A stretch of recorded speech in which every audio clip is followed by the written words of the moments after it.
The Wild Swans at Coole was first published mid-1917. Thematically, it is a poem that explores notions that regularly reoccur in Yeats' work: youth and aging, classicism and modernity, romantic connection and isolation. Stylistically, it employs tropes that are also familiar: autumn, symbolic of decline and aging; passing seasons, symbolic of the cyclical nature of time; and wild swans, symbols of untamed beauty, passion, and inspiration. You should consider the influence of Yeats' personal context in this poem, as it may help explain the way the antinomies of age and youth, love and loss, classicism and modernity are linked together in the poem. Firstly, consider Yeats' decision to marry the 25-year-old Georgie Hyde Leeds, following failed proposals to both Maud Gonne and her daughter. Secondly, Yeats was concerned during this time that with age, poetic inspiration might elude him. In an essay he wrote in 1917, his references to Wordsworth are an indication of his fear of following the fate of poets who wrote their best work in their youth. And thirdly, the setting of the poem in Coole, specifically the woodland and lakes surrounding Lady Gregory's mansion, which was a source of inspiration and support for Yeats when he was a young poet. During this time, he was writing in the tradition of English language romantic poetry. The first stanza establishes some key tropes that extend throughout the poem. The setting of the poem in an autumn twilight suggests recline, a period of transition from the peak of one's life towards old age, which seems appropriate given Yeats' age at the time. The woodland parks add to this sense of movement and transition, but also establish this setting as a place that the persona can return to easily, perhaps at any age. The harmony of the mirrored sky and water establishes a tone of contemplation that will lead Yeats back from age to youth, a journey which will allow him to explore the unity and contradictions of age and youth. His current position is subtly established through the brimming lake, which creates a suggestion of plenty and contentment despite the recline of the day and the seasons.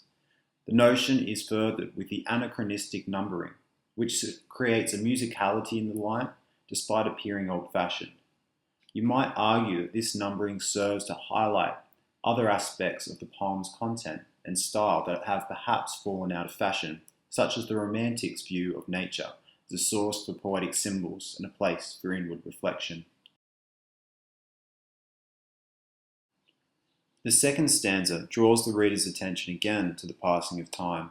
The focus on seasons of life passing rather than years hints at the cyclical nature of life's experience.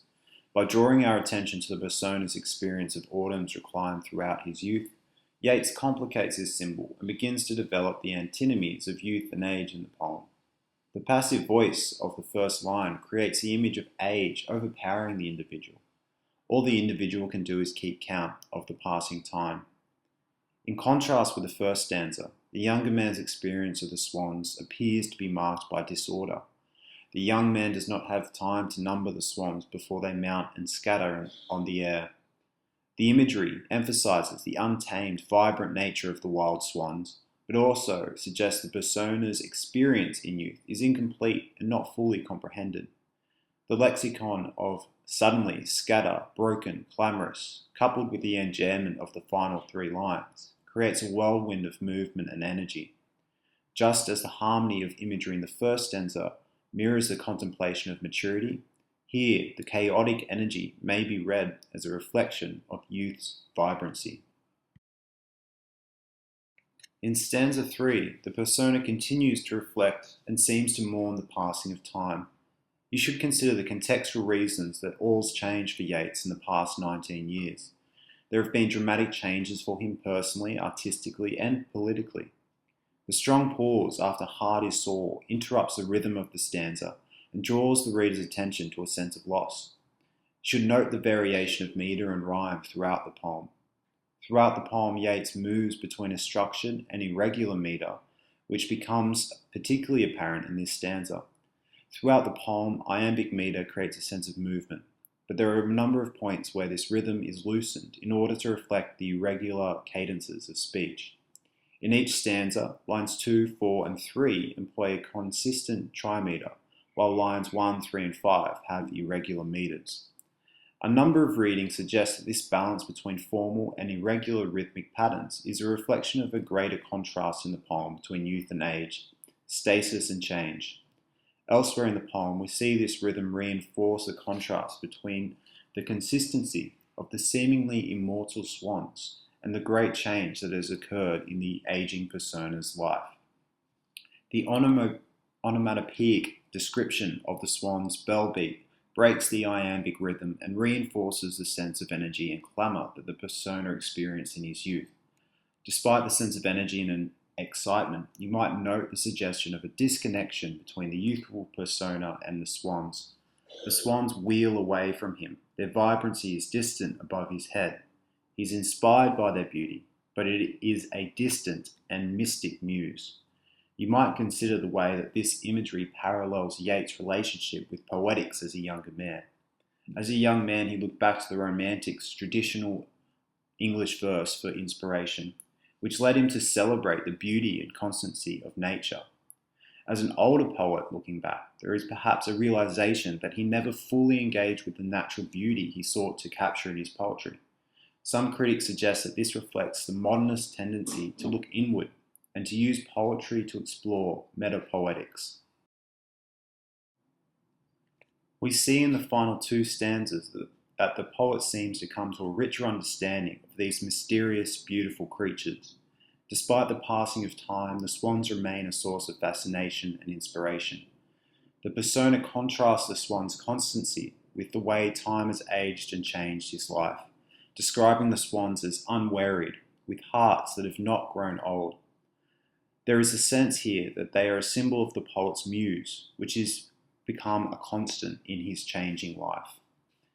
With a return to the present tense, the sense of stillness established in the first stanza returns, contrasting against the energy and movement of the previous two stanzas.